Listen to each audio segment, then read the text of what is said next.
Hello class, this is an overview of Fun Home. You've already got a lecture from Alison Bechtel herself uploaded, so I don't want to spend too much time. How can I say it better than the author? But just in terms of if you choose this one instead of The Crow to write an essay, there's a wealth of things to write upon. Just like in The Crow, there's all kinds of literary references, pop culture references, and stuff like that. And I mean, you can analyze that stuff for just the subject of one essay in both The Crow and Fun Home. But Fun Home has a few that are extremely prevalent. And, one is, of course, a story of Icarus and Daedalus from Greek mythology. You might remember, that Daedalus was held captive in a tower, I believe, and Icarus, his son, came to save him, and they made wings. Daedalus made wings out of feathers and wax and sticks, and they flew away. And he told his son Icarus, don't fly too high towards the sun, or the wax will melt and you'll die and crash into the sea. And don't fly too low to the sea, or the wings will get wet and you'll crash and die into the sea.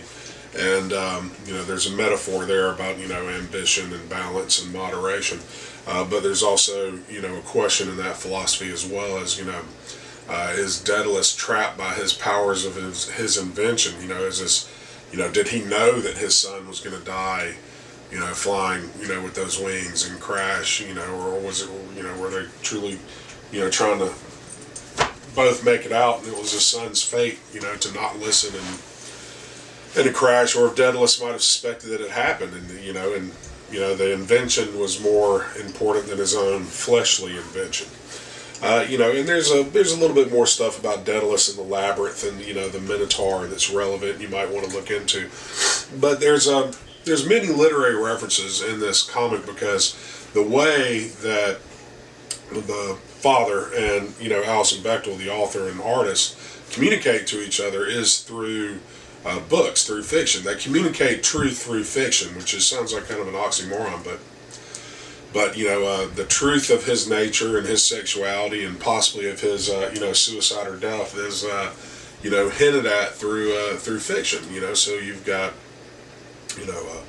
all kinds of stuff like Fitzgerald and just a number of people. And if you've never read these novels and a lot of these authors' entire works, and it's kind of hard to understand some of the allusions that are being made, but you can get around that with a quick summary. I know it's a summer class, you don't have time to read an additional novel or a few on top of what we're reading, but check out some summaries of some of these authors and references when you see one. But the main the best part about this comic, and I know it might not be everybody's cup of tea, but I just love the way this thing is crafted. I mean, it's really complex because you have all these running, kind of lines of duality, right? So it's Alison Bechtel's personal memoir, but it's also like a biography of her father's life. Well, almost, and I know you might not know what the difference between those are, but a biography, of course, is is a more straightforward history of someone's life, whereas a memoir tends to have extremely personal elements, unvarnished truth, even the ugliness about somebody and their flaws. There's some characteristics that go with a memoir that make it her memoir and his biography. But the interesting thing is they're kind of in verses of each other. They're alike, but they're different. So you've got these kind of comparisons of how they're alike and how they're different. You have those two things running at the same time. And then you have, a comparison between what the house looks like, how everybody perceives the house and the family, in the funeral home, and then the truth about what goes on inside these places. So you have those things. Then you have Alison Bechtel telling her story from an adult narrative, the narration, from an adult narrator looking back with some perspective. But the dialogue and the action in the panels is happening in the past tense at whatever age she is that time. So, those two kind of storylines are going along with each other, and they're similar, but they also have different perspectives, even though they're from the same author.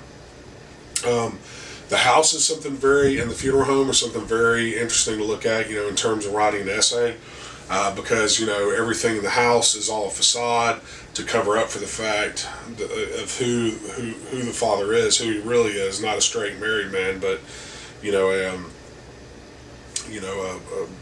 bisexual, gay, I don't know, sexuality is a spectrum, but, a man who's kind of living a false lie, in a time when homosexuality is not very accepted.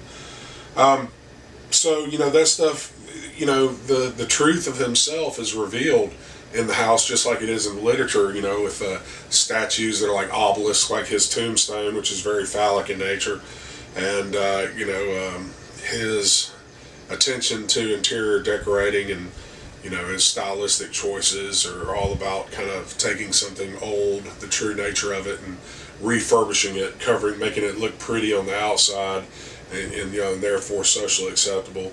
And, the same thing with the funeral home, what goes on and how the family behaves in the funeral home versus, how people act and, in real life and stuff like that, So those are some things to look at as well. I mean, you even have, there's so many examples in here. I mean, when Alison Bechdel and her father are looking at the young man, the magazine where it has an ad with a kind of an attractive guy on there, and they both appreciated it for two different reasons. You have the picture, of the father in the white bathing suit, and then the picture of, Alison Bechdel in the black outfit. That page is, another comparison, how they're both, gay, but one is, dressing up as a joke. The other one has embraced that lifestyle. It saves one person but dooms another. Even her dream sequence, her father never making it to the dawn.